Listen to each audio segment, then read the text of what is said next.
Paris Olympics, Indian CAPF Special Forces Canine Squad in France for venue security. Paris Olympics സ്ഥല സുരക്ഷയ്ക്ക് വേണ്ടി Indian CAPF പ്രത്യേക സ്ക്വാഡിനെ നിയോഗിക്കുന്നു.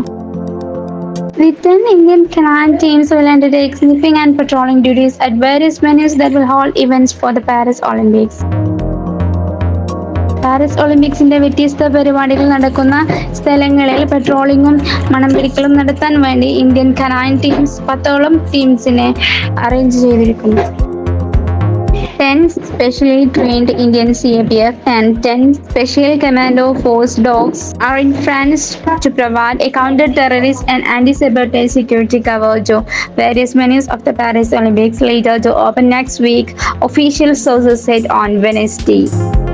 പ്രത്യേക പരിശീലനം ലഭിച്ച 10 ഇന്ത്യൻ CAPF ടീമും സ്പെഷ്യൽ കമാൻഡോ ഫോഴ്സ് നായകളും അടുത്ത ആഴ്ചയിൽ നടക്കാനിരിക്കുന്ന പാരീസ് ഒളിമ്പിക്സിന്റെ വ്യത്യസ്ത 7 സ്ഥലങ്ങളിലേക്ക് സുരക്ഷാ ഉദ്ദേശത്തിനായിട്ടും തീവ്രവാദികളെ തടയുന്നതിനായിട്ടും ഒരുക്കിയിരിക്കുന്നതായിട്ട് ബുധനാഴ്ച ഔദ്യോഗിക റിപ്പോർട്ടുകൾ പുറത്തു വന്നിരിക്കുന്നു.